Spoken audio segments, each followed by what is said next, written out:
반중, 반이슬람. 그 많은 사람들이 지금 우리나라에서 이제 반중 운동을 하려고 합니다. 대찬성이죠. 전 늘 얘기하지만 그 반중 운동은 확산되어야 합니다. 그리고 반중 운동은 확산되어야 되고 그리고 이제 대중화가 되어야 하는데 이제 문제는 무엇이냐면은 이 반중 운동이 우리가 생각했을 때 국익적 관점에서 반중이 이루어져야 되는데 국익적 관점이 아니라 어떤 그 사적인 목적으로 그 반중 운동이 돼서는 절대 안 돼요. 이 얘기를 제가 왜 하냐면요. 반중 운동을 우리가 하는 이유는요. 단순한 어떤 특정 국가라던가 민족에 대한 혐오가 아니라 우리의 국익에 반하는 외국인이나 외국 세력에 대항해서 싸우자는 얘기입니다. 별로 문제될 거 없어요. 왜? 외세 침략에 대해서 우리가 대항을 하는 거기 때문에 문제될 게 하나도 없어요. 그런데 그게 아니라 어떤 사적인 목적으로 반중을 하려 한다 그러면 문제가 생깁니다. 늘 이야기하지만 저희는 우리가 하는 시민활동, 어떤 정치적인 그 테마를 한 주제로 한 시민활동은 그 돈이 목적이 아닌 우리가 생각하는 어떤 시민단체가 뭔가 하고자 뭉친 거 아닙니까? 어떤 어젠다를 가지고 그런 어젠다를 실현시키기 위해서 해야 되는 것이지 이게 돈이 목적이 되면 굉장히 다른 결과가 나와요. 똑같은 행동을 했어도 다른 길로 가버리고 다른 결과물이 나옵니다. 그래서 제가 자꾸 강조하는 건데 이것을 제가 왜 이야기하냐면요. 지금 제 뒤에도 써 있죠. 반중 활동을 하기 위해서 반이슬람을 하는 건 넌센스입니다. 절대 이거는 공식이 성립되지 않아요. 반중과 반이슬람과 뭔 상관입니까? 중국인들이 이슬람 분자예요? 중국인들 이슬람 아니잖아요. 오히려 공산주의자들이지. 예? 반공이라는 큰 카테고리 안에 반중도 있을 수는 있어요. 하지만 반중, 반공이라는 어젠다 속에는 반이슬람은 들어갈 자리가 없어요. 일단 공산주의는 종교를 인정 안 하니까 이슬람은 아예 논외가 돼버리는 거고 중국에서도 우리가 반중을 얘기할 때 여기서 반이슬람이 나올 수가 없습니다. 왜? 중국인들은 이슬람 신자가 아니기 때문에. 그렇죠? 그래서 이거를 얘기하는데 그럼 왜 이 얘기를 하느냐? 어느 정도 논리와 이유는 있습니다. 우리나라에 들어오는 외국인, 다문화 이런 거에 대한 어떤 위기감이나 반발 의식 때문에 반다문화 운동을 하니까 거기서 반다문화의 대부분은 중국인이기 때문에 반다문화 이코로 반중이다. 이렇게 이야기하는 거. 뭐 거기까지는 나도 부분적으로 인정할 수 있어요. 그런데 여기서 반이슬람이 반중이다라고 가는 거는 너무 나가는 거예요. 왠지 아세요? 우리나라 외국인의 대부분은 이슬람보다는 중국인입니다. 그리고 지금 우리나라에서 정치적으로 사회적으로 영향을 끼치는 것도 중국인이에요. 그리고 이 반이슬람이 어떤 부분에서 딜레마에 빠지게 되냐면은 그 뭐지? 신장 위구르 자치주에서 일어나고 있는 문제. 여기서 문제가 생겨요. 신장 위구르 자치주에서 지금 중국의 공산당에 대항해서 싸우고 있는데 그러면은 우리가 만약에 반중 운동을 한다면서 반이슬람을 하게 되면은 그럼 위구르인들은 어떻게 우리가 대해야 되는 거야? 반중이고 반이슬람이니까 위구르인들은 중국인으로 간주하고 배척? 이렇게 얘기해야 되나? 논리가 안 맞잖아요. 신장 위구르 자치주의적 사람들은 우리가 어떻게 보면 전략적으로 같이 안고 가야 될 사람들이에요. 근데 이 사람들을 이슬람 이유로 버린다? 그럼 말이 안 되잖아 벌써. 네. 논리가 안 돼요. 그리고 이런 것들을 이용하려고 하는 그 이유를 제가 알지요. 왜 그러느냐? 우리나라에서 우파 활동을 대부분이 개신교들 위주로 하기 때문에 이슬람이라는 얘기가 나오면 좋아하거든요. 반이슬람이라는 얘기를 하면은. 그러면은 개신교 사람들을 자기의 지지자로 가두리 양식으로 가둘 수 있기 좋기 때문에 반이슬람을 외치는 게 반중이라는 거야 카테고리에 집어넣으려고 하는 거죠. 하지만 그거 성립 안 됩니다. 네. 있을 수 없는 얘기예요. 자, 국제사회에서 그런 것들이 다 드러난다는 거예요. 중요한 거는 뭐냐면 국제사회에서 그걸 어떻게 바라보고 그거를 대항하는가의 문제인데 자, 이거 자, 그 미국이 이란 대리군 이라크 민병대를 첫 공격했다라고 얘기가 나오는데 이 얘기가 뭐냐면요. 아까도 얘기했듯이 지금 중동에서 이란하고 그 다음에 러시아, 중국이 미국 보라고 합동훈련을 한 거예요. 야, 너희들 이란 건드리면 가만히 안 둘 거야. 내가 지금 이란을 너희가 치게 되면은 중국과 러시아가 함께 이란을 도울 거니까 미국은 뻘짓거리 하지 마라. 라는 식의 일종의 무언의 협박이란 말이에요. 그런데 미국이 어떻게 한 겁니까? 보란 듯이 그냥 조져버린 겁니다. 그냥. 거기 보면 이라크 민병대라 되는데 저 이라크 민병대가 아니라 정확히 얘기하면 어디 보자. 신문기사에 나올래나? 그렇지. 여기 나오네요. 미군이 이란 혁명수비대가 직접 지원하는 이라크와 시리아의 시아파 민병대라고 나오죠. 시아파 민병대. 우리나라 우파 사람들 이슬람 하면 구별 못하죠. 그놈이 그놈 같죠. 이래서는 안 돼. 전쟁을 하려면은 상대방을 구별할 줄 알아야 돼. 악은 적군 구별하면서 싸워야지. 자, 다시 한번 얘기할게요.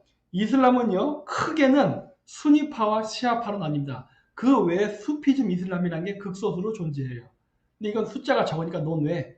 일단 시아파와 수니파로 나뉘는데 보통 미국하고 적대적인 관계에 있는 사람들이 시아파 무슬림입니다. 보통.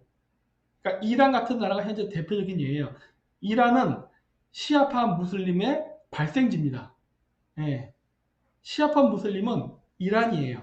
수니파 이슬람의 발생지는 사우디아라비아, 메카예요. 그래서 둘이 크게 두 종파가 나뉜다고. 나뉘어서 또 으르렁거리고 싸워요. 여러분들 이해 잘 안 되시면요. 개신교랑 카톨릭 생각하세요. 그러면 되는 거예요. 간단합니다. 이렇게 나뉘어져 있어. 그래서 서로 싸워요. 싸우고 있어. 그렇다고 해서 뭐 수니파 이슬람은 다 미국 편이냐? 아니에요. 미국 편도 있고 미국 편 아닌 사람도 있어요. 이것도 이해가 안 돼요? 여러분 개신교 보세요. 개신교 안에 좌파 교회 목사들은 미국 편 아니죠? 반미죠? 우파적 성의 목사들은 친미고 똑같잖아. 이런 구조가 돼 있다고. 이런 걸 알아야 돼. 그래서 수니파 이슬람 중에 미국하고 친한 관계들이 게 사우디아라비아, 쿠웨이트 이런 식으로 왕정 국가들이 주로 친미적인 성향을 띠고 그 다음에 신장 위구르 자치제 위구르인도 수니파 이슬람입니다. 이 사람들도 미국하고 친해요. 그냥 물론 중앙아시아 이슬람들도 뭐 크게 적대적인 건 없어 미국하고는. 근데 어쨌든 거기도 수니파 계열인데 크게 그런 건 없다. 그래서 수니파 이슬람 중에 우리가 누구를 조심해야 되냐면 파키스탄, 방글라데시 계열 사람들을 조심하면 돼요. 아프가니스탄까지 포함시키자. 네, 요 지역 정도까지. 그리고 나머지 시아파 이슬람 쪽은 우리가 경계해야 됩니다. 왜? 지금 미국하고 대놓고 싸우고 있고 실질적으로 시아파 이슬람의 본거지, 본국인 이란이 지금 중동에서 벌어지고 있는 모든 반미 테러 활동의 지원에 배후에 있기 때문에 따라서 이러한 현상이 있기 때문에 이거를 조심해야 되고 우리는 그걸 구별해서 봐야 됩니다. 예, 구별해서 봐야지 그걸 무작정 같이 하면 안 돼요. 그래서 이번에도 미국이 공격한 저 상대는 시아파 이슬람이에요. 이라크는요. 이라크라는 땅의 북부와 남부가 종교가 갈립니다. 이라크 북부는 수니파예요. 이라크 남부는 시아파입니다. 왜냐면 이 이라크 남부 지역이 이란 영토랑 접경이 되는데 인구 밀집적인데 거기 많이 살아요. 그 이란계 사람 이쪽 사람들. 그러다 보니까 거기가 시아파 이슬람 지역이라고. 예. 그래서 지금 미국이 공격한 거는 시아파 이슬람이에요. 시아파 이슬람. 네. 그래서 미국 입장에서 봤을 때에도 친미적인 이슬람은 많다. 그리고 친미적인 이슬람 국가도 많다예요. 이거를 절대 잊어버리면 안 됩니다. 여러분들이 그런 식으로 해가지고 만약에 이슬람 사람들을 무시하잖아요. 아니 우리 석유로 먹고 사는 나라가 이슬람 애들이 삐지않고 석유 끊어버리면 어쩌려고 그래? 좀 전략적으로 생각해야 되는 거 아니에요? 아니 기독교의 종족인 미국조차도 이걸 구별한다니까. 예? 근데 왜 변방의 남인 종교를 수입한 나라에서 이런 식으로 행동합니까? 미국하고 공조를 맞추려면은 미국이 이 대이슬람 정책에서 어떻게 움직이는지는 연구하고 분석을 해야 되잖아요. 우리나라는 그게 없다는가? 뭐 이런 얘기하면 그래요. 김 박사는 친이슬람적이다. 마음대로 생각하세요. 그건 당신 생각이고 국제사회에서는 그렇지 않다니까. 예. 국제사회는 이런 거를 구별해서 쓴다. 즉 왜 그러냐? 국익이에요. 미국 정치인들 중에 기독교 신자 아닌 사람이 어디 있겠어. 하지만 국익적 관점에서 이거는 우리가 초선을 잡아야 되는 사람들. 이 사람은 우리가 경계해야 할 사람들. 이런 걸 구별을 한다고. 그렇죠? 자, 그래서 일본은 어떤가 하는 거예요. 보십시다. 일본이 자위대를 파견하겠답니다. 아, 부러워 죽겠습니다. 제가 예전에 얘기했죠? 우리도 이런 거 해야 되는데. 예? 우리도 이런 거 해야 되는데. 예? 이런 거. 옛날부터 제가 얘기했죠. 옛날부터. 우리 뭐 해야 된다? 빨리 이란, 페르시아만에다가 우리나라 해군 파견해야 된다. 필요하면 전투병력 육군까지 보내도 된다. 왜? 전투를 두려워하지 말고 교전을 할 정도의 상황이 된다 하더라도 군대를 보내서 싸움, 전투 경험을 축적해야 우리가 북진을 할 때에 우리가 어떤 싸울 수 있는 전투 능력을 확보한단 말이에요. 근데 이렇게 너무나도 평화롭게 살면은 우리는 아무것도 못해요. 그래서 전투 능력을 키우기 위해서 우리는 당연히 이란에 가야 된다. 그리고 가는 김에 바다를 통해서 가니까 어떻게 된다? 남중국해에 미국이 하고 있는 항해 자유훈련이 있잖아요. 그 훈련에도 이왕 가는 게 동참해서 중국 남중국해에 중국인들이 만들어 인공섬 있죠? 그 가운데도 훅 지나가면서 중국 애들 염장 한번 질러주고 이런 것들도 하면서 미국하고 아주 돈독한 관계를 만들어야 우리가 경제 발전할 때 큰 도움이 된다. 이런 얘기 많이 했잖아요. 지금 우리나라가 10년 만에 수출이 가장 최저라 그러죠. 10년 전이면 뭐야? 이명박 박근혜네? 이거 쉽게 얘기하면 뭐다? 문재인 정권, 이명박 박근혜 정권 때보다 경제 성장률 낮아. 이 말이에요. 10년 전보다 낮다는 말은. 뭐야 이게 어떻게 된 거야 문재인? 에? 문재인이가 이번에 10년 전설 때도 우리나라 경제가 정상적으로 잘 주세요. 돌아간다고 그랬잖아요. 안 돌아가는 것 같은데. 돌아간다면 이런 통계가 나오면 안 되죠. 이것도 지금 좌파들이 잠깐 YTN이냐 이런 데서 나오는 얘기예요. 안 좋아 경제. 아무리 숫자를 거짓말을 하려 하더라도. 네. 그래서 이 많은 것들이 지금 안 좋습니다 상황이. 그래서 우리가 이슬람을 대할 때는 이런 걸 잘 봐야 되고 일본 보세요. 일본이 미국하고 이런 전쟁한데 같이 움직여주니까 어떻게 됩니까? 일본 해상 자위대를 중동에 파견한답니다. 와 이건 무서운 결정이에요. 여러분 일본 해상 자위대는 이제 실전 훈련에 들어간 겁니다. 전제 훈련이에요. 이거는 실전과 같은 훈련이 아니라 실전을 통한 경험 수치를 획득하는 거라고. 진짜 전쟁까지 갈지 안 갈지는 잘 모르겠지만 일본 해군을 실질적으로 전쟁터에 투입시켜서 이제 움직이는 거를 시작한 거예요. 이거 되게 중요하다고. 네? 일본은 벌써 이 준비가 됐습니다. 평화헌법이 아직 바뀌진 않았지만은 진짜 실질적인 군대로 움직일 수 있게끔 지금 서서히 훈련을 하고 있어요. 왜? 우리나라가 중국하고 붙었으니까. 옛날 조선시대라면 뭐다? 아간파천. 그거 했기 때문에 결국 미국이 기다리다 안 되니까 일본하고 붙으려고 하는 게 벌써 보이기 시작하잖아요. 되게 위험한 거라고. 네. 모르겠습니다. 근데 그걸 얼마큼 우리나라 사람들이 지금 위기의식을 느끼고 대응할지는 모르겠지만 이거 지금 상당히 분위기 안 좋은 거예요. 그래서 일본은 이렇게 철저하게 자신의 국익을 위해서 이런 걸 한다는 거예요. 여러분 일본에 가면요. 저번에 저 일본에 빤스런 했을 때도 보이셨죠? 신장 위구르 자치주에서 위구르인들이 일본에 모여서 위구르의 독립을 위해서 시민 활동도 하고 하는 그런 모임이 일본에는 만들어져 있습니다. 일본에 있어요. 예. 우리나라에는 그게 가능할까요? 우리나라 보수단체가 이슬람인 위구르인들을 데리고서 중국으로부터 신장 위구르 자치주의 독립을 위해서 서로 연대라고 하는 게 가능할까? 응? 안 되지요. 왜? 국익이라는 관점에서 바라보는 게 아니라 종교라는 관점에서 바라보니까 안 되는 거예요. 일본은 신통가 그런 거 있잖아요. 뭐 불교인가도 있고, 뭐 무교인 사람들도 많고. 이 사람들 그런 거 신경 안 써요. 이 사람들 뭘 본다? 우리의 국익에 저 위구르 독립운동하는 시민단체가 도움이 되는가 안 되는가예요. 도움이 된다? 지원하는 거죠. 그렇죠? 우리나라는 이런 게 안 돼요.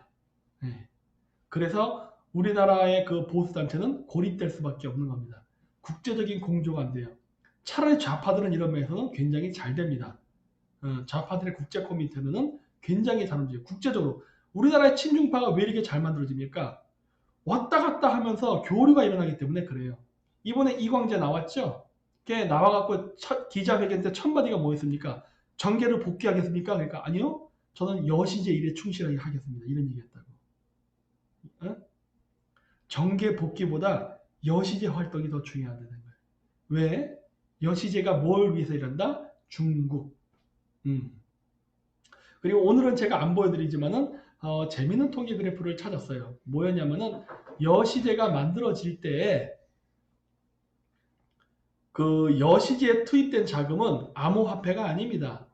그 한샘의 회장이 자신이 갖고 있던 주식을 팔아가지고 그 판 주식을 넘겨줬지. 예, 양도해가지고 그래서 만들어진 거거든요. 여시제가. 근데 여러분 여시제가 만들어진 게 2015년도인가 논의가 돼서 2016년도인가에 만들어졌거든요. 근데 그 시기에 한샘의 주식이 약 2만 원대에서 15만 원까지 올라갑니다. 맞나? 굉장히 그 정도 올라갔을 거예요. 15만 원인가? 16만 원인가? 검색해보세요. 제가 금요일 날 제가 이제 그 따로 통계를 보여드릴 거거든요. 그래프가 이렇게 상승했어요. 여시제 만들어지고 나서부터 주식이 쭉 떨어지기 시작합니다. 마치 비트코인 때처럼. 임종석이가 12월 7일 날 아랍에미레이트를 갈 때 비트코인 가격이 2천만 원까지 올라섰죠. 그리고 어떻게 돼요? 쭉 떨어졌단 말이에요. 이런 일들이 있었습니다. 그래서 이렇게 일본의 우익단체들은 자신들의 국익을 위해서 필요한 것을 이렇게 차곡차곡 가져갑니다. 이거 사실 우리나라도 배워야 될 점이에요. 우리나라도 이런 걸 배워서 우리나라의 우익단체들도 이렇게 국익을 위해서 우리가 필요한 것이 무엇인가에 맞춰서 국제적 공조를 해야 돼요. 그러니까 맨날 반중 친미, 성적이 흔드는 게 친미가 아니에요. 이런 것들도 친미 활동이라고. 미국이 공조하고자 하는 세력들과 힘을 합치는 거. 힘을 합쳐야 되는데 힘을 합치려다가 뭐야 이거? 이슬람이야? 안 할래. 손 씻어. 이렇게 하면 안 된다니까. 이거 국익적 관점에서 벗어나는 거죠. 그건 개인적 생각이지. 왜 개인적 생각을 시민 활동에 집어넣습니까? 안 되죠. 안 된다니까. 그런 것들이 지금 우리나라가 안 되고 있는 이유예요. 예. 그래서 이것도 제가 저번에 얘기했지만은 중국 유학생의 75%가 공산당 조직 소속이다. 이거 얘기할 때 아주 난리를 했죠. 개거품을 품고. 어? 근데 어때요? 실질적으로 맞잖아요. 예? 이거 가짜 뉴스입니까? 그러면 이게 가짜 뉴스라 생각되면은 저 신동아일보 앞에 가서 데모하세요. 너희들 가짜 뉴스 퍼뜨린다고. 실질적으로 사실이 아니었습니까? 그러니까 이런 간단한 사실조차도 우리나라는 공부를 하지 않는다. 그래갖고 모르다 보니까 어떻게 된다? 이런 말도 안 되는. 그러다 보니까 우리 우파 시민활동에 어떤 후원금이 됐던 사람이 됐던 열정과 에너지는 정말 뜨겁고 가득한데 그게 엉뚱한 방향으로 계속 가버리는 거예요. 계속 헛발차기만 한다네요. 헛발차기만. 이렇게 되는 거예요. 이렇게. 네? 이렇게 돼서 안타깝다는 거예요. 지금. 네? 그거 왜 그렇게 해? 좀 더 잘할 수 있잖아요. 아니 이렇게 다 나오는데 맨날 증거 있어? 뭐 이런 식으로 하는데 증거는 이렇게 많아요. 이제는 밝혀졌잖아.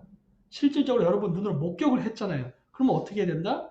당연히 여기에 대해서 항의를 하고 반중 집회를 해야겠죠. 그렇죠? 나옵니다 이렇게. 이게 안 된다는 거죠. 음. 그래서 많은 일들이 지금 생기고 있습니다. 그리고 이제 이게 내가 제일 걱정하는 건데 지금 우리나라 우파 활동이 너무 기독교화가 심해지고 있습니다. 이거 심각해요. 아까도 얘기했듯이 미국이 이란을 치기 위해서 중동 지역에서 친미적인 성향을 가진 이슬람 국가나 이슬람 단체들과 손을 합쳐서 협공을 하고 있는데 일본도 마찬가지로 그렇게 한다고 했고 근데 우리나라는 거기에 지금 맞춰서 못 움직인다고 했잖아요. 근데 이런 모든 것들이 이렇게 되는 이유는 무엇에 있다? 바로 한국 우파의 기독교화입니다. 그게 굉장히 커요. 이걸 아니라고 말할 수 없을 거예요. 그리고 저는 우파 활동을 하면서 직접 이거를 목격하고 체험한 사람이기 때문에 더욱더 제가 이거를 얘기합니다. 왜? 이거는 매우 위험한 행위예요. 우리가 집니다. 이렇게 가면은. 여러분 이번에 그 민주당 애들 그 비례대표 뽑은 거 봤죠? 1번, 2번. 쟤들 어떻게 뽑습니까? 맨날 장애인, 사회적 약자, 뭐 이런 사람들, 여자, 여성 이런 식으로 뽑아요. 그러면서 인물도 뭔가 좀 잘생긴 사람 쪽으로 많이 뽑습니다. 왜? 아무래도 얼굴에 비춰지는 프로파간다 때문에. 그러니까 이쪽은 이런 식으로 뽑는데 우파 사람들은요 그게 없어요. 보여지는 어떤 이 사람들한테 어떤 대중성을 확보하기 위한 어떤 상징적 의미로 어떤 사람을 뽑는 게 없다는 거예요. 맨날 같은 계파나 계열로 해서 서열, 뭐 어떤 뭐 성향 이런 걸 따져버리고 그러다 보니까 어떻게 돼? 대중성이 없어요. 우파 쪽 사회 안에서 즉 어떤 뭐랄까 그 지금 우파를 지금 주도하고 있는 기독교 세력들 사람 관점에서는 매우 합리적인 것처럼 보여. 근데 그게 아닌 바깥쪽 사람들이 봤을 때는 이거는 독점적인 시각으로 보인다니까. 네. 그래서 그렇게 되면은 선거에 집니다. 왜냐면 우리나라에서 가장 그 종교가 그 많은 인구는요 무교입니다. 무신론자가 우리나라에 제일 많아요. 현재 우리나라 인구 분포를 보면 무신론자의 숫자가 가장 많고 그 다음 많은 숫자가 불교, 그 다음이 요즘은 개신교와 카톨릭한테 밀리는 것 같아요. 숫자가 카톨릭이 좀 더 많은 것 같아요. 그 다음에 개신교, 물론 삐까삐까합니다. 이런 순서로 되어 있다고요. 한때 개신교가 1000만 명이 넘었다고 하지만 지금 1000만 명 안 돼요. 한 650만 명에서 700만 명 정도밖에 안 됩니다. 지금. 그리고 또 한 가지 우파는 고령화되어 있다는 얘기 많이 하잖아요. 여러분 불교 인구 다 고령화되어 있습니다.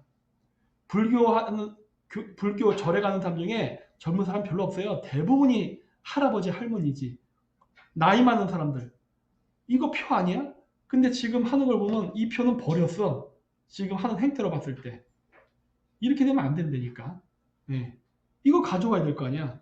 근데 모든 어떤 활동이라든가 이런 것들이 다 어디로 가 있다?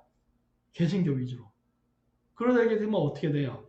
선거는 머리표 싸움인데 여기서 진드니까. 그러니까 민주당은 어떻게 하니까 그거를 다 주워먹는 거예요. 이게 웬 떡이야? 이렇게 하면서. 네. 이걸 잘 봐야 됩니다. 이게 왜 그러냐면 우리나라 그 우파의 그 개신교화는요. 불교나 카톨릭 쪽에 빨갱이들이 많이 들어와서라기보다는 개신교 쪽이 너무 지나치게 독점화를 하는 바람에 상대적 소외적 박탈감을 느낀 다른 종교나 무신론자들이 바깥으로 튕겨나가기 때문에 그래요.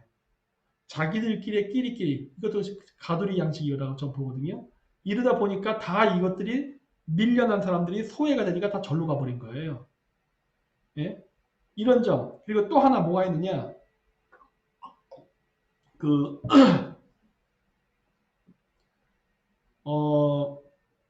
어떤 문제가 발생했어요. 그래서 그 문제를 막 비판을 해. 비판을 할 때 판단의 기준이 종교가 앞서는 경우가 상당히 많다는 걸 제가 봤습니다.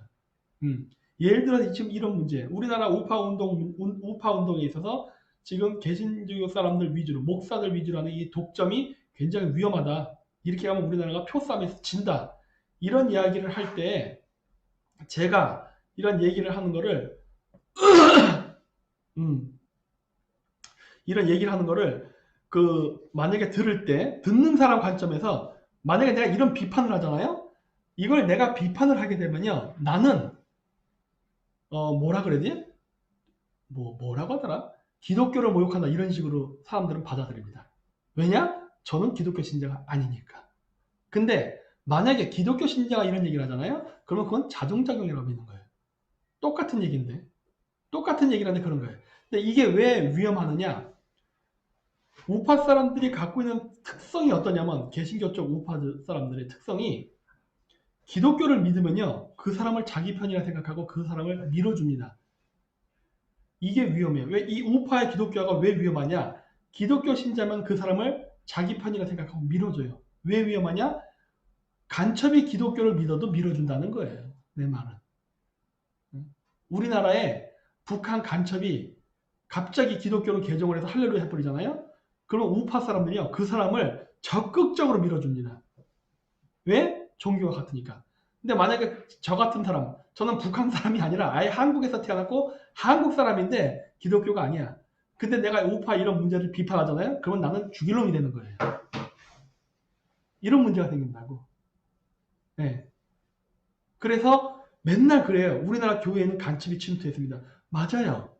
우리나라 교회 안에 좌파들, 그 간첩들 때문에 그렇게 은근히 쪼개고 분열시키고 하는 획책을 하는 사람들이 있습니다. 좌파 목사들 왜 없어요? 저도 여러 명 봤는데. 근데 문제는 뭐다? 그런 사람들하고 싸울 때조차도 기독교 신자가 아니면은 팔은 안으로 굽어버린다는 거예요. 그래서 얘네들이 그런 메커니즘을 이용해서 다 조져버렸습니다. 기독교가 좌경화된 거는 빨갱이의 공작도 없지 않아 있지만은 거기에 근간에는 기독교인들의 자기들끼리 하겠다는 편협적인 어떤 그 독선 때문에 이 문제를 더 키워버린 거예요. 안 그랬다면 이런 일이 안 발생했겠지. 그리고 나머지 카톨릭과 불교는 왜 좌경화가 됐느냐? 거기를 상대적 박탈감이에요. 예. 그래서 밀려나 버렸기 때문에 좌경화된 거예요. 그래서 우리나라에서 우파 활동에서 종교가 나서는 건 굉장히 위험합니다. 그냥 그 종교 지도자는요, 뒤에서 소리 소문 없이 지원해 주는 게 제일 좋아요. 예. 나타나면 안 돼. 나타나는 순간 분열로 가기 때문에. 굉장히 중요한데 이거를 갖다가 우리나라 사람들이 과연 몇 명이나 이거를 심각하다고 받아들일지는 저는 잘 모르겠습니다. 왜냐하면은 이거를 우리가 생각하지 않으면은 우리는 다음번 선거 못 이겨요.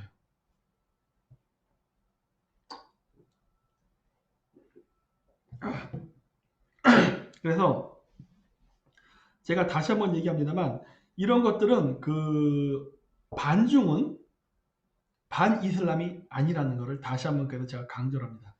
이러한 사람들, 우파가 기독교화 돼 있는 이러한 상황 속에서 반중을 한다 하면서 갑자기 반이슬람 운동을 하잖아요. 그러면 이 사람들은요, 열화와 같이 그 사람을 지지하게 돼 있습니다. 열화와 같이. 왜? 역사적으로 기독교의 역사는 이슬람은 싸워왔기 때문에. 그래서 뭉쳐져. 이러면 또 어떻게냐, 국민의 시선이 또 엉뚱한 데로 가는 거예요. 반중을 하려면 반중을 해야 되는 거예요. 반중을. 중국의 침략을 비판해야 된다고. 근데 반이슬람으로 가게 되면요, 그냥 이건 어떻게 보면 뭐랄까, 그 기독교 신자들이 듣기 좋은 소리를 그냥 감언이설을 해주고밖에 안 돼요. 실질적으로 우리가 해결해야 될 문제는 하나도 얘기를 못한 게 된다고. 그렇게 되면 어떻게 된다? 문제를 해결하지 못하게 돼요. 네. 그래서 우리는 요거를 반드시 잡아야 됩니다. 그래서 반중을 하게 될 때 신장 미구를 자칫 사람들도 몰라 우리가 있는 점인지 모르겠지만 있다면은 그런 사람들 끌고 와서 같이 싸워야 된다고요. 그걸 또 개종을 시켜서 출연시키겠다. 그건 말도 안 되는 소리야. 나 이런 거 여러 번 봤거든요. 한류 또 한번 얘기해 볼까요? 우리나라 한류가 처음에는 괜찮다가 뒤로 가면 갈수록 혐한류로 변하기 시작합니다. 중국만 그런 게 아니에요. 중앙아시아에서도 그런 일이 많이 생겨요. 혐한류가 생기는데 그 혐한류가 왜 생기게 되느냐? 여기에도 선교 활동하고 아주 밀접한 관계가 있습니다. 제 친구가 당했었고 제 친구의 친구가 당했었고 제가 카자흐스탄에 있으면서 그걸 직접 목격한 거예요. 뭐였느냐? 한류 때문에 한국어를 배우려는 사람들은 굉장히 많습니다. 그쪽에 젊은 애들이.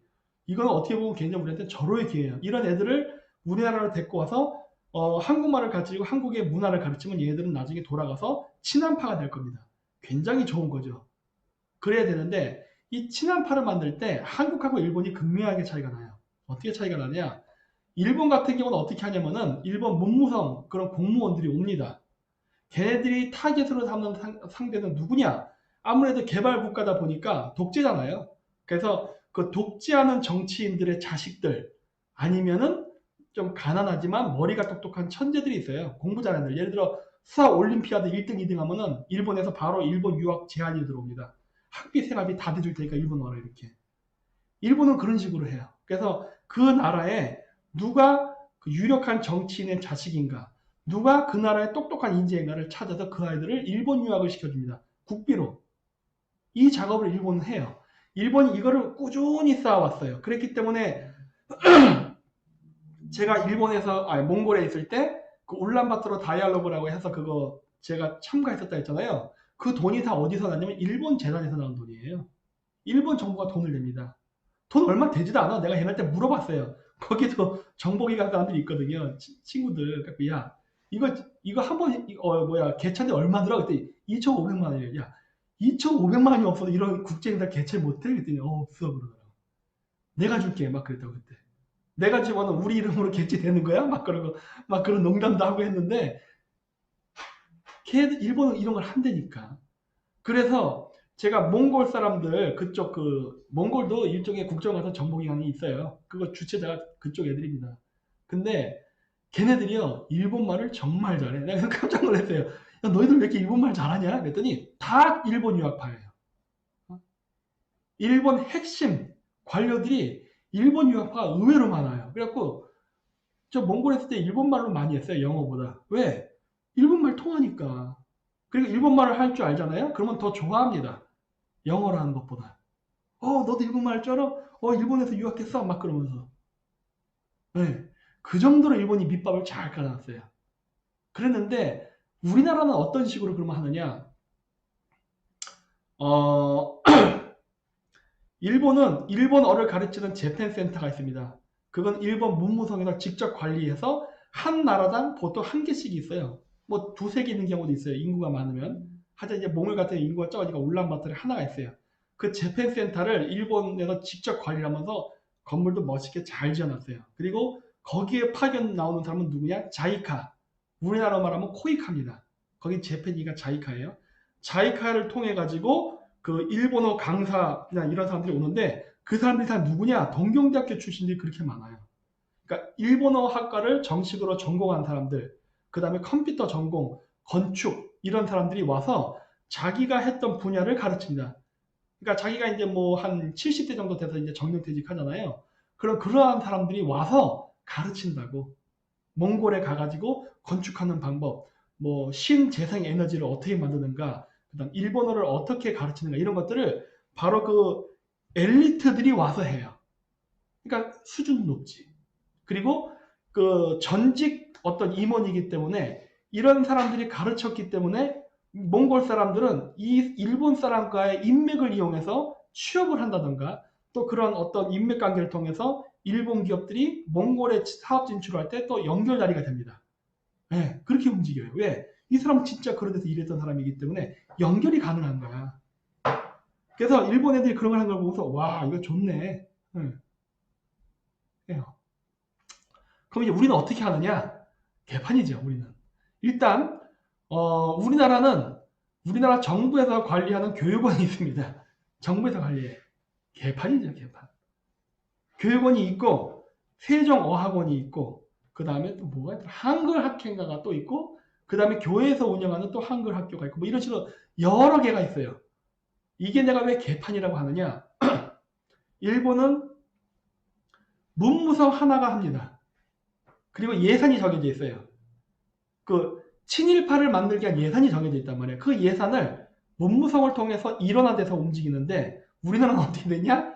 교육부가 있고 교회가 있고 또 그 외 여러 그 무슨 단체들 이런 식으로 해서 한글 교육을 하겠다고 예산 달라고 쫄른단 말이야. 그럼 공무원이 이렇게 쫄을 때 어떻게 하는 줄 아십니까? n분의 1 해버립니다. 야야야 나눠줄게. n분의 1 이런 식으로 한다고요.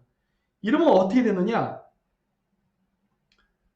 한글 학교에서 가르칠 때 예산이 n분의 1로 쪼개지게 되면 돈이 적게 들어오잖아요. 그러면 어떻게 돼? 당연히 교육이 후져집니다. 예를 들어서 한글 강사를 누구를 하느냐?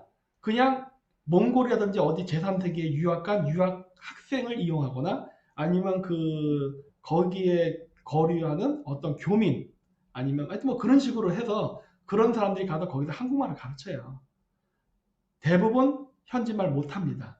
영어도 못하는 사람 부지기 쓰고 그냥 그렇게 거기 가서 한국말 가르친다고 하는 거예요. 그리고 월급 받아봐야 한 100불에서 200불 정도 받는 거야. 한 달에. 왜? 예산이 적으니까. n분의 1로 쪼개버렸기 때문에 일본은 문무성을 중심으로 해서 했기 때문에 월급도 많이 줘요. 네, 넉넉히 줍니다. 그 돈 갖고 일하니까 얘네들이 일할 맛도 나는 거야. 왜? 돈이 많잖아. 그러면 우리나라가 예산이 적어서 그러냐? 아니 예산은 많아요. 예산은 많아. 단 큰 예산을 쪼개버렸기 때문에 그래. 불필요하게 단체가 많을 필요가 없어요. 단체를 일원화시켜야 돼. 그래야 자금이 넉넉해져. 이걸 쪼개서 나눠줬기 때문에 누수 현상이 나는 거예요. 그리고 그 예산을 먹으려고 필요 없이 한글 학교를 하는 거지. 필요 없이. 왜? 돈 받아 먹으려고. 정부 예산 받아 먹으려고. 내가 봤을 땐 그래요. 왜? 그게 아무 효과가 없어. 그렇게 해서 한국말을 배운 애들이 그 우리나라 국익에 도움이 되냐? 아무런 도움이 안 돼요. 그렇게 한국말 배운 애들은 딴 데 갑니다. 딴 데. 응? 엉뚱한 데 간다고. 바람직하지 못한 일을 하게 되죠. 우리나라에 와서. 네? 그래서 전혀 도움이 안 돼. 그리고 거기서 한국어를 가르치는 선생 자체가 아까도 얘기했잖아요. 그냥 단순한 유학생이거나 아니면 그냥 일반 가정주부예요. 그 거류민에. 그러다 보니까 어떤 인적 네트워크도 구성이 안 돼요. 뭐 개인적인 술 마시는 네트워크는 형성될지 몰라도 아까 제가 얘기했던 어떤 국가 간의 사업이라든가 프로젝트로 연결될 확률은 제로예요, 제로. 그게 안 된다고. 일본은 애초부터 그렇게 접근을 안 한대. 그래서 똑같은 금액을 써도 안 된다예요. 왜 안 될까 하는 거예요.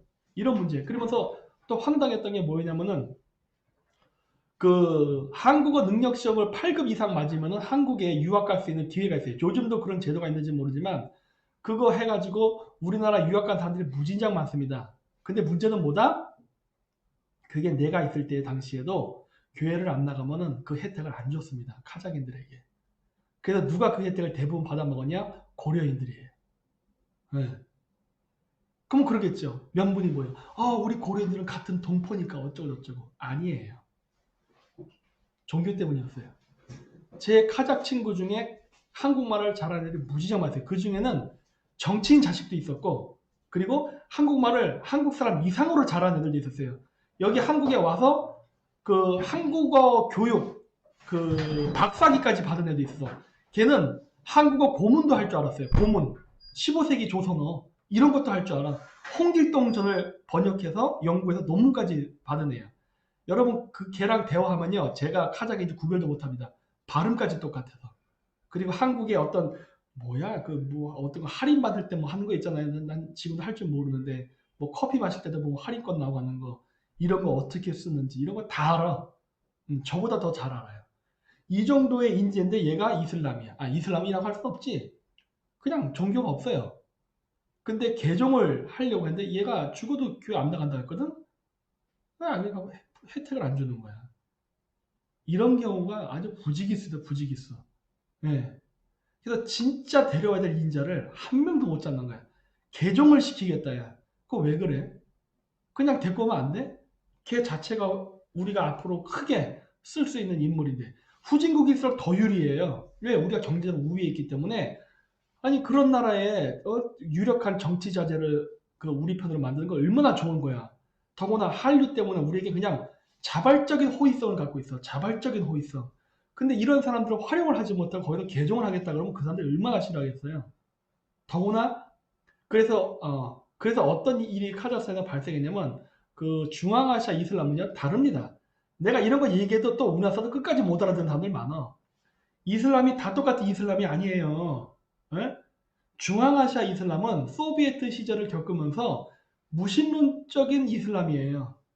무슨 말이냐면 평생 태어나서 모스크를 가는 사람이 없습니다. 이게 대부분이에요. 결혼할 때 정도 갈래나? 결혼. 아니면 죽을 때.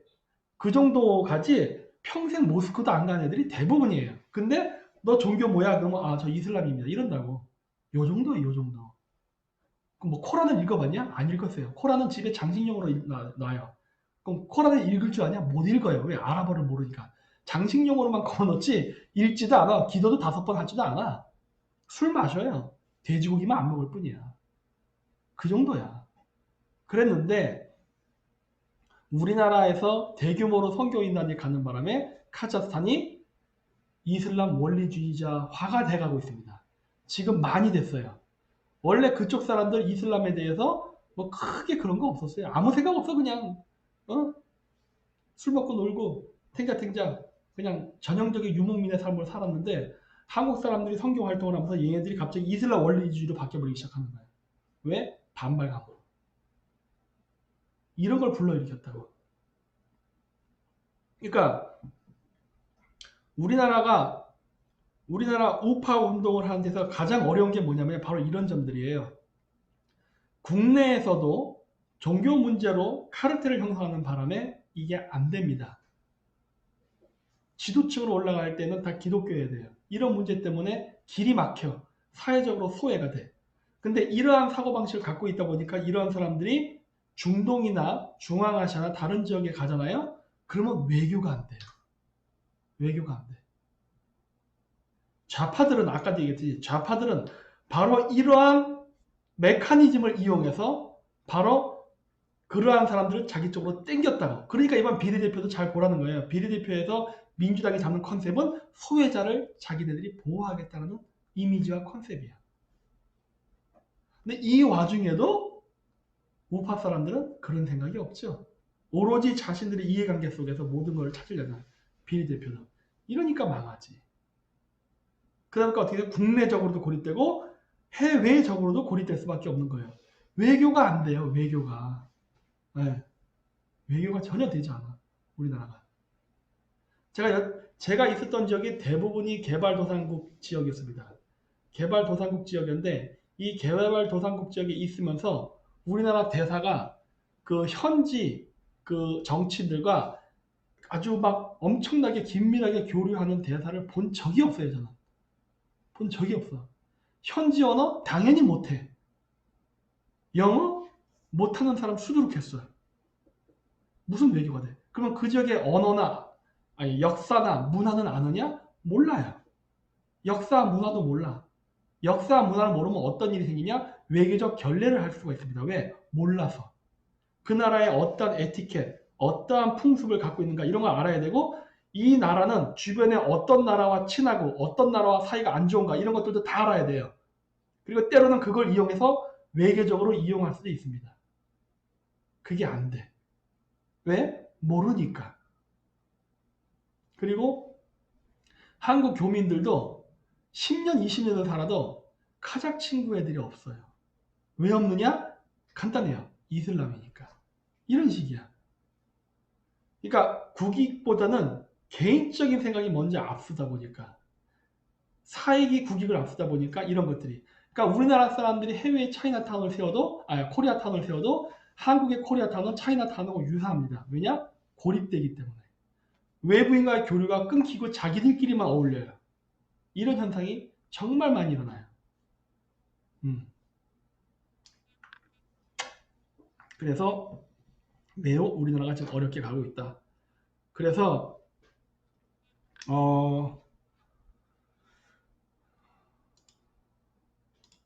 어딨냐 요거 그치 다시 요걸 돌아가서 청와대 앞에서 농생을 계속 해도 된다고 하는데 저는 이거 솔직히 두렵습니다. 왜 두려우느냐? 쟤네들이 어떤 놈들인데 좌파 애들이 어떤 놈들인데 청와대 앞에서 천막 농성하는 걸 놔뒀을까 하는 거예요. 이게 자기들에게 불리하면 분명히 철거했을 겁니다. 이거를 놔둔 이유가 뭘까요? 유리하기 때문이겠지. 유리하기 때문. 볼까요? 왜 여러분 유리할 거라 생각하십니까? 자, 한번 댓글도 좀 볼게요. 어차피 가끔 채팅도 읽어주는 남자니까 네.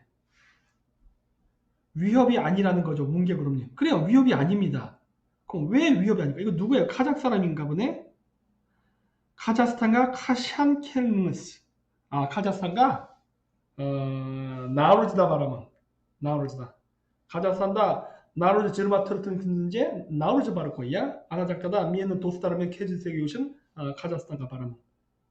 이분 옛날 때부터 자꾸 저한테 카자흐 메시지를 자꾸 보내셨는데 이제 이겠죠? 나우르지가 바라만. 야?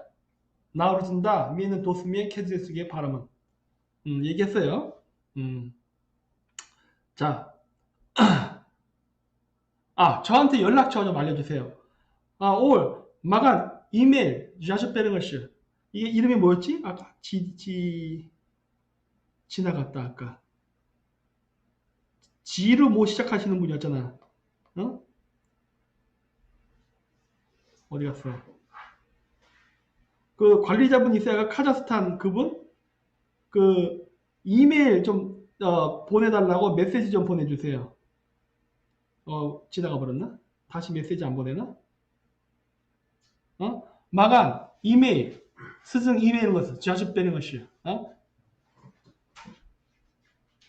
됐다. 뭐야? 이거 한국 사람인가? 님입니다. 그러니까 야야 맨 아이템 코이 마간 이메일 예, 맞아요, 맞아요. 나간 자주 빼는 것이. 여기 해주세요. G0, GD01, GD01 뭐 이런 분인데 한번 그쪽으로 관리자분이 이렇게 들어가면 되거든요. 예, 한번 해서 연락 달라고 해주세요. 응? 야. 아, 그래서 내가 지금 뭐 얘기했지? 상세민 얼굴을 봤더니 내가 말을 다 까먹었어. 아, 나 진짜 뭘 말했지 방금 내가? 유리화되니까. 왜 유리하냐면은 어 이게 우파 활동이 기독교화가 되게 되면 가두리 양식화됩니다. 그러면 국회의원 선거 할 때요, 쪽수로 밀어붙여도 저쪽이 이기게 돼요, 결론적으로. 왜 그러냐? 어차피 우파 사람들이 교회를 중심으로 다 뭉친다 하더라도요, 650만이 안 돼요. 그 나머지는 숫자 4천만이 넘는 사람은 어느 쪽으로 하는 거야? 저쪽으로 가버린다고. 좌파 쪽으로. 그래서 우리나라에서 우파 활동이 기독교화가 되는 거는 조장하면 조장할수록 좌파에게는 유리한 국면으로 갑니다. 그래서 내가 자꾸 우리나라에서 그 좌파 우파 운동이 기독교화되는 거를 제가 강력하게 반대하는 거예요. 그거는 내가 기독교 신자가 아니라서가 아니라 그렇게 되면 선거에 지기 때문에 그러는 거예요. 기독교 신자한테 투표권 2장, 3장 주는 거 아니잖아요. 한 장이잖아. 무신론자도 한 장이에요. 카톨릭이나 불교도 다 한 장씩 주는 거란 말이야. 그렇기 때문에 그런 사람들이 전화번호 받았네? 알겠습니다. 미엔 소난성 수직의 지반다이먼스. 야, 지반다이먼. 아즈다 코트너시. 그래서 안타까워. 안타까워. 그래서 얘네들이 이거를 방치한다고 보는 거예요, 저는. 방치한다고. 그래서 우리 같은 반중 운동을 한 유튜버들이 그 반중 운동을 하면서 반중 운동을 할 때 어떤 세를 너무 쉽게 모으기 위해서 이렇게 쉽게 종교단체랑 손을 잡으면 안 됩니다.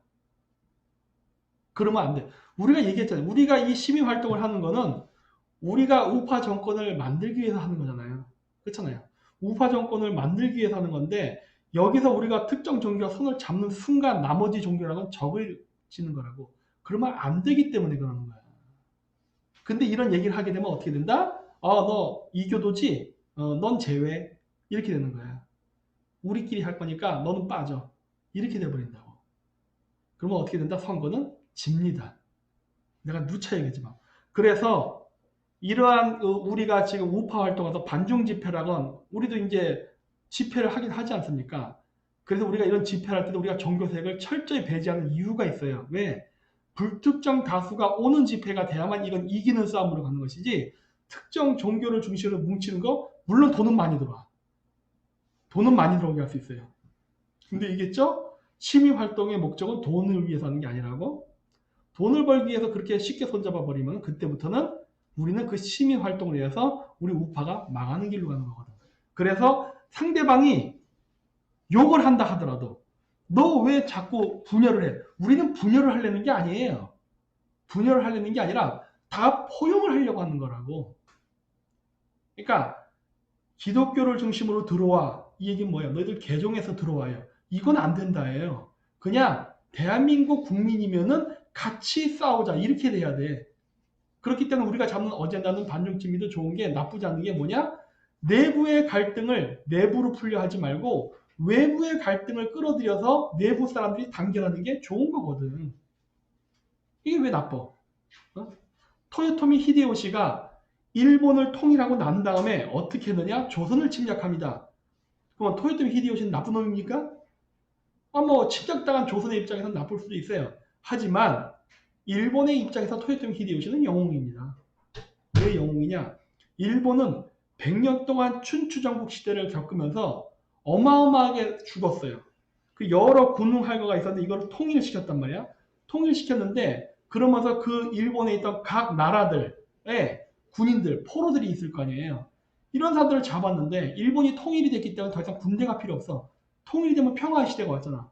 평화의 시대가 왔는데 100년 동안 싸우느라 100년 동안 육성된 군대들이 사방에 있는 거야. 패잔병들이. 그럼 얘들 어떻게 할 거야? 사람만 죽이던 놈이 갑자기 야, 너 가서 박 갈어. 그럼 박 갈겠어요? 안 갈지? 전쟁했던 군인이 실업자가 되면 어떻게 되냐? 바로 해적으로 가야죠, 일본에서는. 그건 또 골치 아파지는 거야. 그래서 일본이 택한 게 바로 조선 출병이에요. 조선 출병.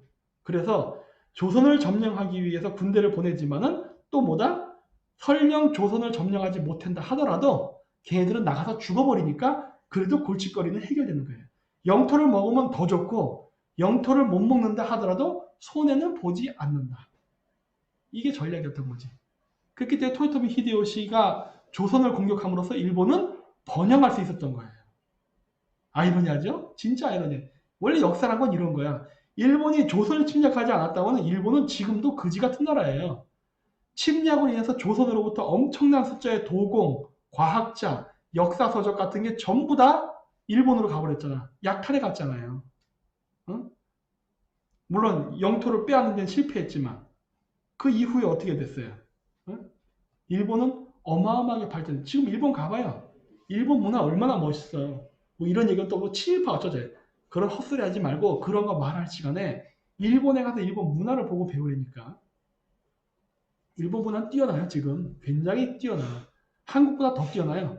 일본이 만드는 도자기 대단하죠. 보면은. 와, 이런 걸 만들 줄 아네. 임진왜란 때까지만 해도 일본은 도자기도 못 만들던 애들인데 어마어마하게 멋있게 만들어요. 도자기를. 또 일본 음식 별 볼 일 없었죠. 메이지 유신을 겪으면서 일본이 음식 혁명을 일으키죠. 그래서 음식이 맛있는 게 많이 생겼죠. 일본에 음식 맛집 기행 같은 거 많이 가잖아요. 어? 옛날 때 솔직히 일본에 음식이 뭐가 있었어요? 까놓고 얘기해서 개뿔도 없었지. 지금은 어마어마하게 많죠. 먹을 게 많아요.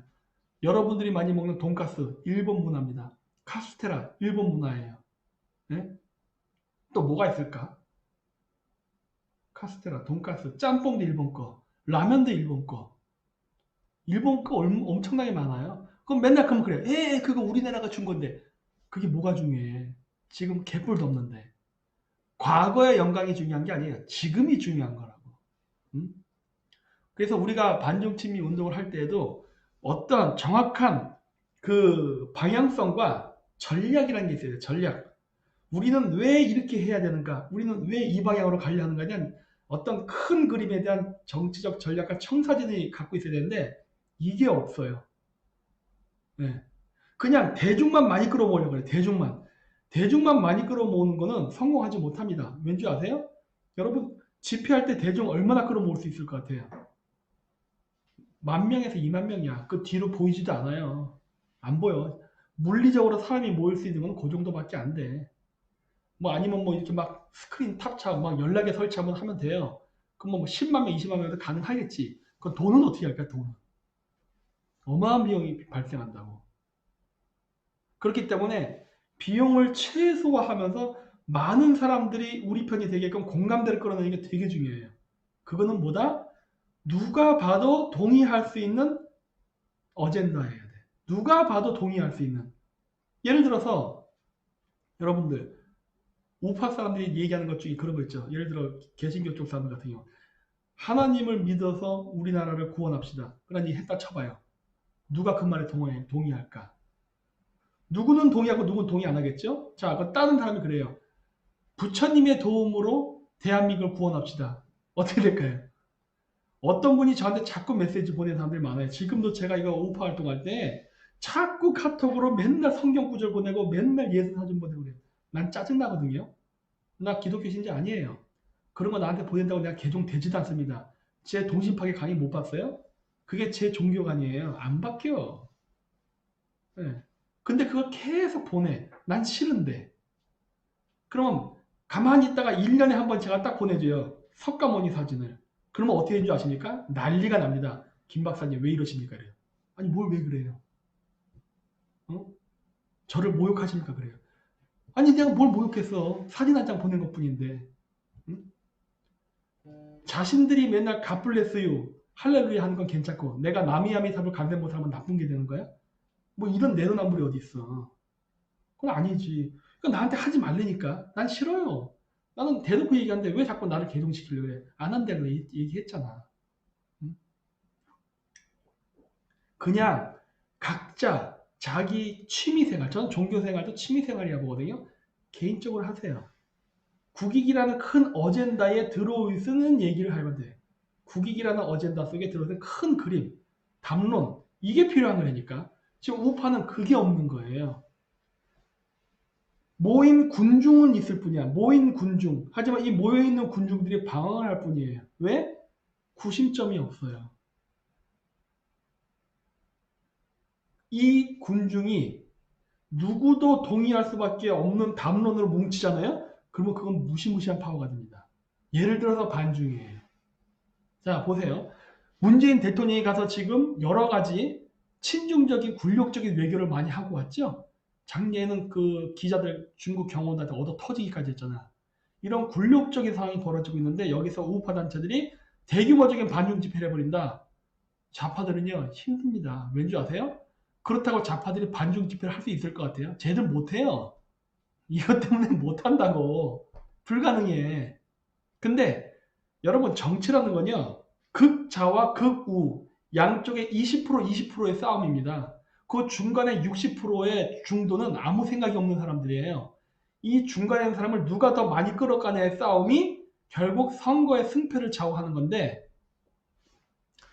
우리나라 우파 사람들이 가지고 있는 가치라는 거는 현재 딱 하나야. 기독교. 근데 이거는 일반 사람들을 담을 수가 없어요. 이건 불가능해. 네. 국익은 담을 수가 있어요. 아니 어떤 종교를 믿던 국익에 반대할 사람이 어디 있어요 이 세상에. 심지어 빨갱이한테도 우리 국익을 위해 싸웁시다 그러면 저는 국익에 반대합니다 이렇게 말할 수는 없을 걸 아마. 국익에 저희도 동참합니다 이렇게 얘기하지. 예를 들어서 빨갱이들이 쓰는 그 전략이 뭐예요? 인권.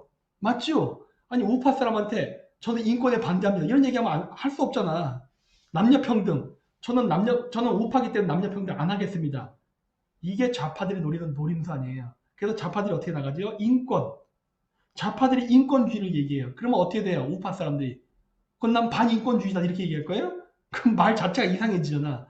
나는 남녀평등주의자입니다. 그건 난 뭐라 얘기해야 돼? 난 남성우월주의자 이렇게 얘기할 거예요? 남녀차별주의자라? 이런 말에 함정에 빠뜨리는 거거든. 얘네들이 단어를 선점한 다음에 함정에 빠뜨리는 거예요. 우리를 반대한다? 그럼 너는 반인권론자네? 이렇게 나가는 거라고. 그래서 단어 선점이라는 게 굉장히 중요한 거예요. 그래서 내가 국익을 얘기하는 거예요. 우리는 국익을 위해 싸웁니다. 그러면 어떻게 좌파들은 우리는 반국익을 할 겁니다. 이렇게 얘기하면 매국노 되잖아. 할 수가 없어 이게. 이게 바로 언어 전술이고 작전이라고 이런 게. 이런 어젠다를 우리가 갖고 가는 거예요. 괜히 이런 말 쓰는 게 아니야. 우린 국익 때문에 싸운다. 즉 뭐다? 국익을 위해서 우리는 뭐든지 할 수 있다예요. 네. 그럼 어떻게 돼? 저쪽에서는 그거를 꺾기가 어려워지는 거예요. 예를 들어서예요. 그냥 중동에서 어떤 외교 활동을 하는데 자원 외교를 할 때는 후진국이기 때문에 때로는 뒷돈을 줄 수도 있습니다. 왜? 그 계약권을 따내기 위해서. 근데 좌파들은 어떤 식의 프레임을 씌우냐? PC주의로 나갑니다. PC주의란 건 뭐예요? 올바름, 정직함, 청백리 이런 프레임. 그 다음에 어떻게 돼요?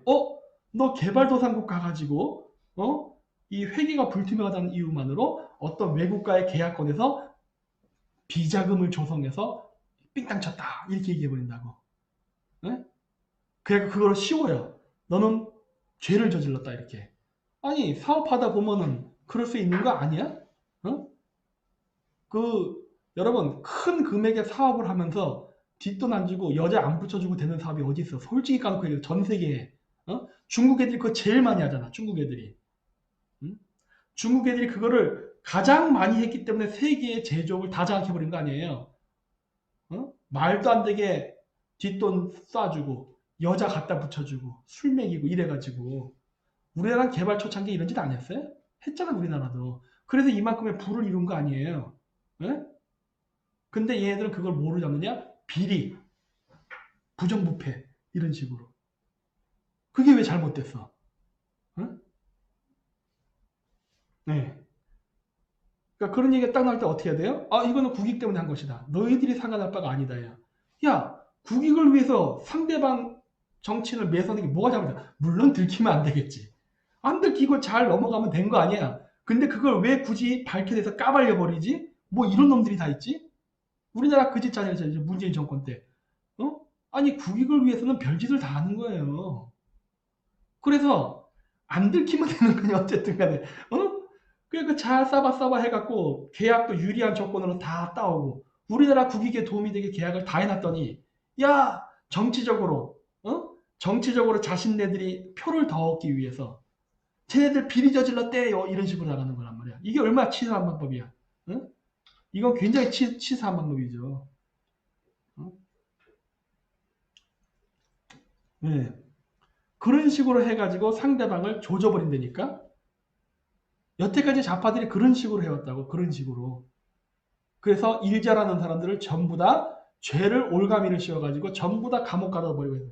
그래서 우리나라 지금 그 대기업 사람들이 해외를 나가면 일을 못해요. 일을 못해. 옛날같이 적극적으로 어떤 그 사업권을 따내기 위해서 일을 하지 않는다고 더 이상. 그냥 시간 때우기식으로 해. 시간 때우기식. 네. 한 2, 3년 잘 해외에서 놀다 오면 되는 거예요. 왜? 문제를 왜 만들어? 어차피 그런 데서 누가 알아주는 것도 아니고 월급 주는 것도 아닌데. 그냥 원칙대로만 하면 돼. 원칙대로. 계약서 경매 입찰할 때 더 싼 가격으로 야 단가 견적서 줘봐. 자 견적서 냈어. 난 견적서를 냈는데 중국이 더 싸게 경적을 내서 저쪽으로 공사 떨어졌답니다. 끝. 나는 할 의무 다 했어요. 난 죄 없어요. 이런 식인 거지. 옛날 때 같았으면 어땠을까? 중국이 더 단가가 싸다고? 안 되면 되게 해버리죠. 뒷구녕으로서 만나서라도 야 중국 애들 너무 사고 많이 주면 안 돼. 중국 애들 얼마 뒷돈 준다 솔직히 얘기해. 막 이런 식이지. 경매 입찰가가 낮은 게 중요한 게 아니잖아. 너 쟤들 얼마 준다고 얘기했어. 나 그거 2배 줄게. 경매가가 높아도 그 사람한테 떨어지는 돈만 많으면 되는 거 아니겠어요? 이건 뭐 솔직한 거 아니야? 그거 해주면 되잖아. 네가 원하는 게 뭐야 그거죠. 뭐 걔들 뭐 애국심이 있겠어요? 솔직히 그런 개발도상국에. 네가 원하는 거는 돈이잖아. 2배 줄게. 이렇게 하는 거죠. 얼마든지 가능하지. 응? 이런 건 못하게 다 막아버린 거 아니야. 그래서 이게 실패한 겁니다. 그래서 이게. 그래서 우리나라가 해외 나가면은 지금 사업을 못 해요. 아무것도 안 돼. 저도 중앙아시아에 있으면서 대기업 그 지사장과 안 만나본 줄 알아? 많이 만나봤죠. 대화를 하면 대화가 안 돼. 왜? 어쩔 수 없어. 특히 공기업일수록 어쩔 수 없어. 왜? 아니 하면 안 된다니까. 하면 안 되는 거예요. 어. 그러니까 우리가 지는 거지. 중국 같은 경우는 중국 공산당이 아주 국가적으로 밀어주는데 국가적으로 예? 국가적으로 밀어주는데 우리는 정경유착하면 안 됩니다. 이런 얘기가 정경유착해야지 왜 하면 안 돼? 응? 정경유착을 하는 게 무조건 나쁜 거 아니라니까요. 어떻게 하느냐가 중요한 것이지. 응. 뭐가 나빠? 안 들키면 되는 거지. 들켜도 모른 척하면 되지. 왜 그런 건 못하지? 우리나라는 그게 바로 정치 싸움 때문에 그런 거예요. 정치 싸움. 음.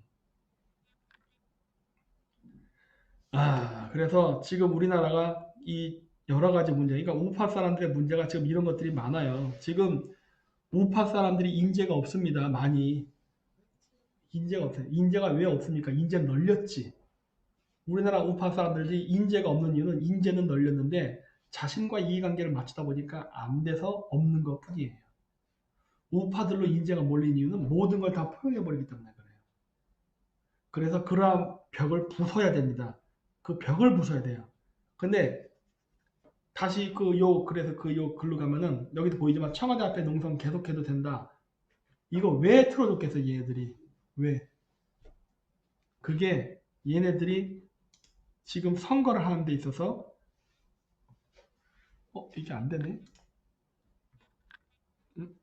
어쨌든 뭐 상관없다. 어쨌든 하는 데 있어서 유의하기 때문에 얘네들이 이런 식으로 해버린 겁니다. 음.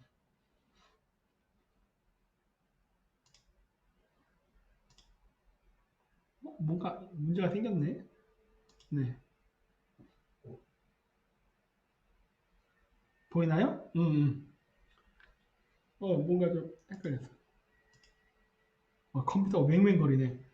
네, 그래서 이런 것들이 지금 문제가 지금 많이 생긴 거예요. 우리가 그래서 좀 생각을 해봐야 됩니다. 그 정치에 종교가 들어오면 망해요. 그 카톨릭이 망했던 이유도 교황이 정치에 너무 깊숙이 들어왔기 때문에 망한 겁니다. 네, 들어오면 안 돼. 네, 본연의 위치에 있어야 됩니다. 본연의 위치. 자, 그리고 이제 그 중국 부동산에 대해서 보여드리면서 이제 끝내도록 할게요. 이번에 그 부동산 개발 초과 이익 이거 지금 했죠? 이건 뭐예요? 이제 부동산 가격이 오르면은 오른 만큼 옛날 때는 그게 수익이 자기게 되는데 이젠 그걸 세금으로 뺏어가겠다는 겁니다. 세금으로. 응? 그러니까 이게 뭐야? 결국 부동산 값이 올랐다 해서 좋을 게 하나도 없어요. 오히려 부동산 값이 올랐기 때문에 세금은 무진장 냅니다. 어? 우리 지금 재산세 막 토지세 막 와 난리에 난리 진짜 어마어마하게 어마어마하게 나온다고 세금이. 그러니까 집값이 오른다 해서 여러분 주머니에 들어가는 거 하나도 없어요. 세금은 평상시에 많이 내고 나중에 설령 저 집을 판다 하더라도 결국 여러분들은 별로 남는 게 없습니다. 세금. 그래서 한국 사람들한테는 부동산 취득이 굉장히 불리하고 힘들게 돼요. 근데 문제는 뭐다? 외국인한테는 유리한 법으로 갑니다. 지금. 중국인들 그 부동산 살 때 외국인들 그 주택 대출을 거의 실질적으로 무제한으로 해줍니다. 무제한으로. 우리나라는 제한을 뒀어요. 왜? 신용 등급 때문에. 빚을 못 갚으면 안 된다. 원칙적으로 맞는 말이에요. 빚이 생기면 안 되겠지. 그러니까 그 빚을 신용불량자가 늘어나기 때문에 아파트 가격 대비 몇 퍼센트 이상은 대출을 해줄 수 없다. 규제를 묶죠. 그 원리 원칙은 맞아. 근데 왜 중국인은 그렇게 안 하지? 이번에 외국인들 그 우리나라에 들어올 때 어떻게 하죠? 그 범죄 조회를 기록을 조회하거든요. 그거 이제 안 해도 된다며. 그러면 안 되지. 아니 한국 사람은 신용 조회를 하는 그 신용 조회도 일종의 범죄자 조회거든요. 이게 과거에 어떤 범죄를 저질렀나. 그러니까 돈을 안 갚은 경력이 있는가라든가 이런 걸 체크하는 거 아니에요. 일종의 뭐 범죄는 범죄죠. 그런 걸 다 조회를 경력을 조사해 가지고 이 사람한테는 신용 대출 해도 되겠다 안 되겠다 이런 걸 측정하는 건데 외국인은 그런 걸 검사 안 하겠다는 거냐. 이 사람이 살인범인지 사기꾼인지 뭔지 조회도 안 하고 실질적으로 그냥 무제한으로 대출해 주겠다. 이게 뭔 짓이야 이게. 응? 이거는 한국인에게 압도적으로 불리한 법이죠. 그래서 결국 그 법 때문에 어떤 일이 발생했습니까? 외국인이 서울의 부동산을 독식하는 겁니다. 순서는 중미 1순위래요. 중국이 압도적으로 많아. 네? 네. 이렇게 되는 거라고. 그리고 그 외국인 부동산 투자 이민지의 중과세 감면과 연장을 또 연기시켰답니다. 저러면 어떻게 되죠? 부동산 투자 이민자로 들어오는 외국인들에게 또 감면, 중과세 감면 조치를 해주면 어떻게 돼? 더 들어오라는 소리거든. 더 들어와라. 그럼 어떻게 돼요? 중국인들이 우리나라 부동산을 더 장악한다니까? 응? 더 장악을 하는데 그게 중국에서 돈을 싸들고 와서면 얼마나 좋겠어. 근데 문제는 뭐다?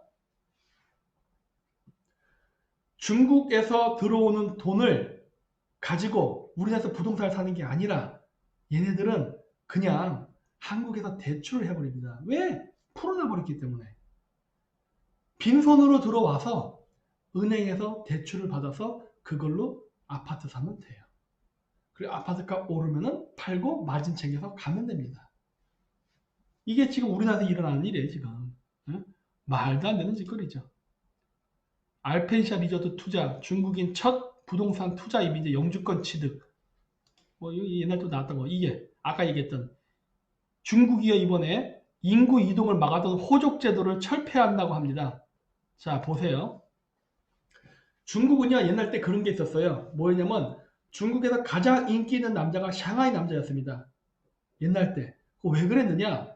중국은 한국 사람하고 달라요. 중국인은 중국 내부를 자유롭게 돌아다니지 못합니다. 물론 북경이나 샹하이 같은 대도시 사람들은 지방 같은 데를 자유롭게 돌아다니지만 지방에 사는 중국인들은 자유롭게 이동이 되지 않았어요. 뭐 공산주의 잔재도 있지만 13억이 그렇게 움직이면 개판되거든. 그래서 그걸 철저히 막아서요. 근데 그걸 이번에 푼답니다. 저거 풀게 되면 어떻게 될까요? 한국으로 몰려옵니다. 저게 한국으로. 어마어마한 숫자 중국인들이 한국으로 몰려오게 돼 있어요. 네. 그러니까 이런 법제들이 지금 중국하고 한국이 맞물리면서 한국이 어마어마하게 중국 인구가 몰려서 중국화가 되는 그러한 단계를 밟고 있다는 것을 왜 우리나라 사람들은 얘기하지 않냐는 거예요. 응? 그리고 이게 초대형 중국의 그 로펌 회사들이 이제 우리나라에 들어온다 그러죠. 네? 몇 명이 들어온댔더라? 뭐 4,000명? 8,000명인가? 하여튼 무지하게 많이 들어온답니다. 8,300명이 온다고 하네. 네. 네? 아이고 민변 어쩌면 좋아? 민변. 그래서 내가 얘기했죠. 중국 애들의 침략 전술. 처음에는 좌파 변호사를, 그 다음에 조선족, 그 다음에 한족이 마지막에 들어온다. 똑같아요. 민변들 이용해서 한번 망쳐놓고 그리고 그 틈을 이게 단계별로 들어옵니다. 그게 얘네들 좌파들의 특징이에요. 네. 그래서 이런 식으로 지금 하고 있는데 우리나라는 지금 멍청하게 여기에 지금 그대로 놀아나고 있는 겁니다. 네.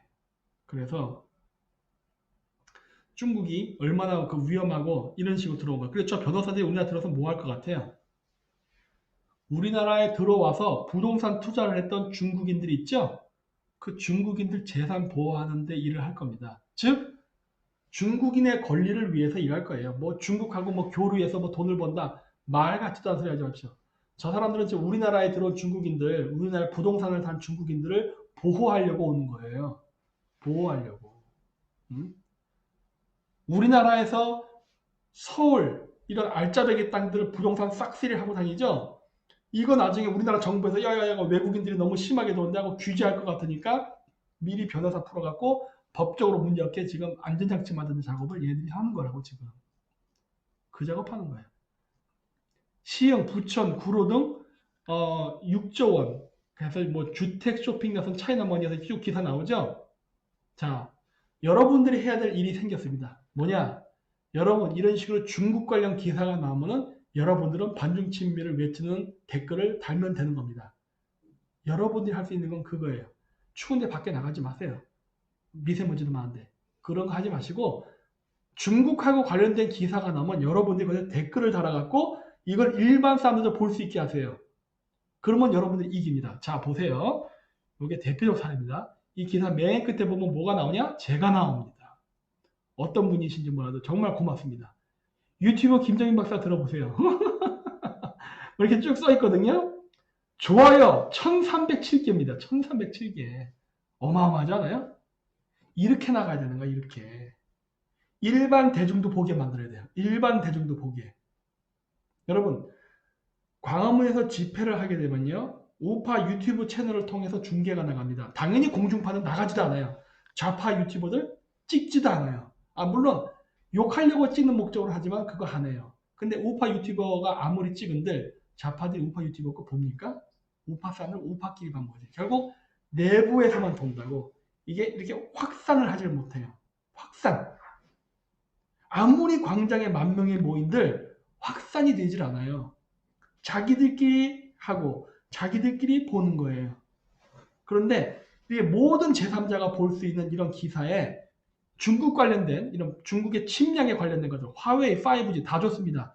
이런 거 여러분 이게 댓글을 다세요. 이렇게 쭉. 그러면 어떤 일이 발생하느냐? 반중 정서가 일어납니다. 이건 좌우를 떠나서 우리가 원하는 게 뭐예요? 반중 친미예요. 반중 친미인데 좌파 20%가 중도 60%로 끌어올라는 전략을 우리가 이 60%를 우리 쪽 편으로 만들게 할끔 하면 되는 거야. 그건 여러분들의 손가락에 달려있어요. 우리는 비겁하게 쟤네들처럼 드루킹 해가지고 뭐 매크로 돌리고 안 합니다. 여러분들의 자발적인 인해 전술이 필요한 거예요. 우리나라 국내에서는 최소한 중국 조선족보다 한민족 수가 더 많지 않습니까? 우리가 중국 댓글 부대에게 져서야 되겠습니까? 우리가 5천만인데 중국 댓글 부대가 5천만은 아니거든요. 네? 우리 같은 사람들이 이런 게다가 글을 쓰고 계속 그리고 여기다가 더 좋은 거는 뭐냐? 이렇게 댓글만 쓰지 마시고 여기다가 링크도 걸어 주십시오. 아수라 쪽 진루머 링크가 돼도 상관이 없고 뭐 저희 쪽 유튜브 관련 링크도 상관없습니다. 링크를 걸어 주세요. 그래서 보게 만들게 해주세요. 뭐 아무거나 넣지 마시고 관련된 영상을 링크 시켜달래요. 관련된 영상. 예를 들어 5G다. 그럼 5G 관련된 거를 링크를 걸어주세요. 그래서 아무것도 모르는 중도에 있는 60%의 사람들을 보게끔 만들어야 되는 겁니다. 이것처럼 좋은 광고가 없죠.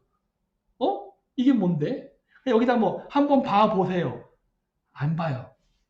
손가락치기 귀찮아서 안 본다고. 사람의 심리가 그래요. 이게 많이 치지 않는다고. 그냥 있다고? 손가락 한번 클릭 이렇게 해서 보게끔 만들어줘야 돼.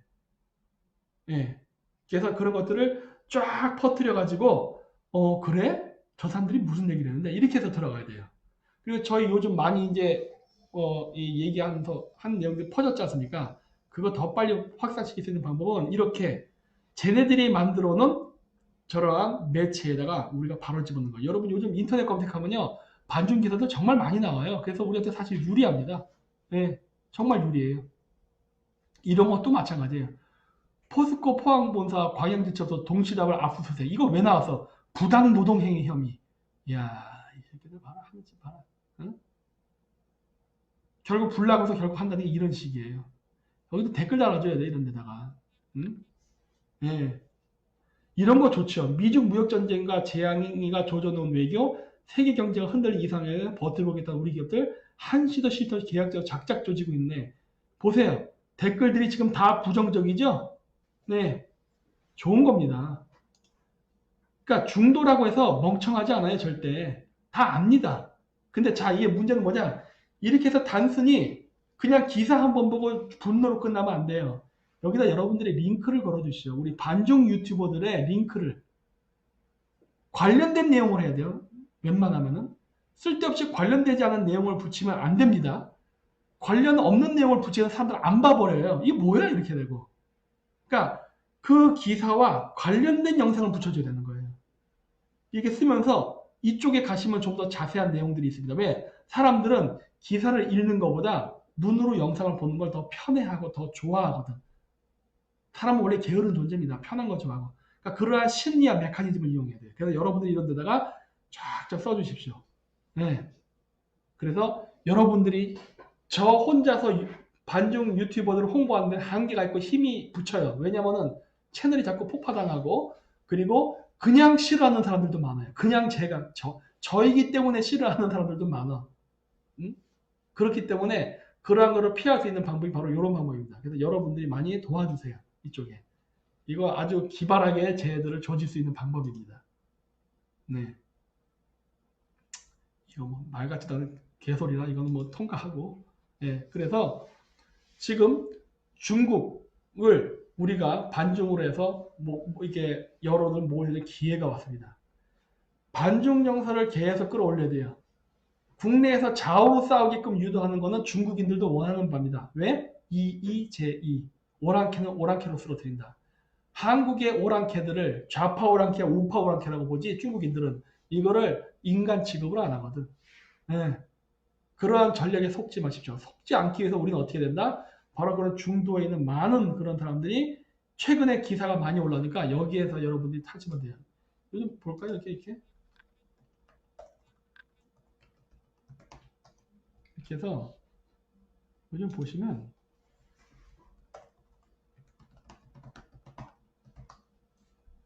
많이 나와요. 많이 나와. 많이 나온다고. 네? 많이 나와. 이게 기사가 이렇게 많이 나온다고. 이런 데 가서 여러분들이 알려주면 되는 거예요. 왜? 지금 중국의 문재인이가 사대적인 이런 행동을 하는 거는 굉장히 많아요. 그래서 거기에 대해서 지금 반발감을 갖는 이게 맞습니다. 보십시오. 이거 본 헤럴드 반일 감정 조장하는 문재인 친중 정권 문정인 일본 친북 종북 프레임시와 문정아 받고 있는 것 뭐 이렇게 뭐 황구시보 문 대통령 친중 노골적 기대 필리핀 봐라 뭐 이런 식으로 기사 나오잖아요. 이런 데다 해주면 되는 거예요. 이런 데다가 뭐야 이게 친중 반미 우리공화당 뭐 이런 것도 막 나오고 하는데 이런 데다가 여러분들이 해줘야 되는 거야. 그리고 우리 반중 우리 유튜버들의 것들 꼭 링크 하는 거 잊지 말아주시고 그 좋아요 눌러서 그 댓글을 인기를 올려서 앞쪽에 있으면은 그러면 확 퍼집니다. 이게 숨긴다고 숨겨질 것 같아요. 이게 네? 지금 우리나라 사람들 지금 반중 정서는 우리나라 사람 중에 중국 좋아하는 사람 거의 없어요. 네? 프로파간다 형식으로 중국 남자랑 결혼하는 여자 배우들이나 이런 애들 빼놓고는 없어. 누가 좋아해요? 미국하고 중국이 싸울 때 중국 지원하겠다는 사람이 1%였잖아. 99%는 다 미국이라 그랬어요. 누구도 중국 좋아하지 않습니다. 근데 이러한 의식이 흩어져 있어 지금. 집결되어 있지 않아요. 이제 이런 흩어져 있는 의식들을 집결시켜서 우리 편을 만들어야 됩니다. 그래서 우리가 이야기하는 반중 유튜버들을 보라고 하면서 그들의 시선을 몰아야 돼. 이렇게 몰아야 돼. 모아놓으면 우리가 나중에 이거를 정치 세력화 시키면 됩니다. 지금 우리가 그거 하고 있는 거 아니에요? 그거. 네. 그렇게 해서 우리가 진짜 성공을 시켜야 됩니다. 그래서 오늘 방송 이걸로 마치도록 하고 앞으로 많은 일이 일어날 겁니다. 제 표지에서도 나왔지만은 어쩌면 진짜 우리가 일본의 동계올림픽을 못 볼 수도 있어요. 재수 없으면 지금. 진짜 재수 없으면.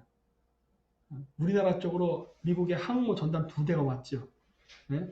이게 보통 일인 줄 아십니까?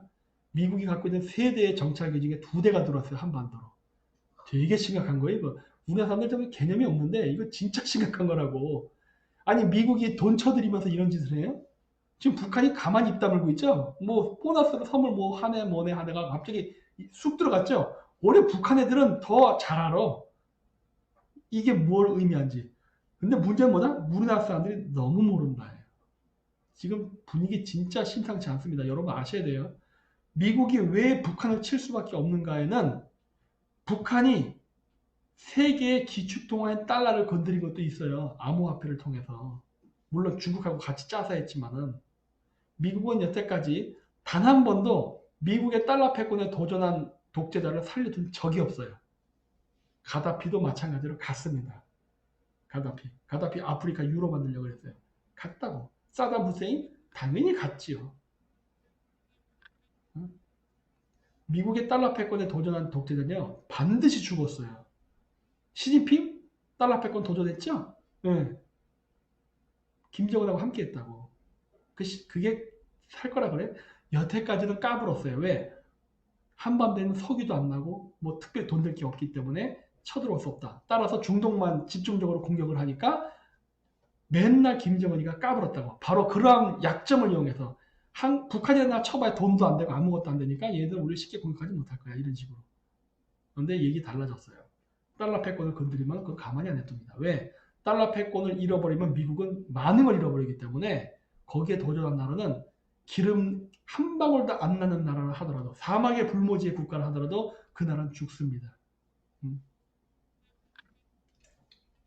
미중로 군사훈련을 하는 와중에 미국 애들이 시리아 지역에다가 이라크 국경 지역이 어쨌든 공격해서 싸울 때도 이렇게 많이 항모전단이 가지 않았어요. 즉 전쟁이 아직 일어나지 않은 한반도에다 이렇게 많은 군대를 모아놨다니까. 결코 가볍게 보면 안 됩니다. 지금. 네.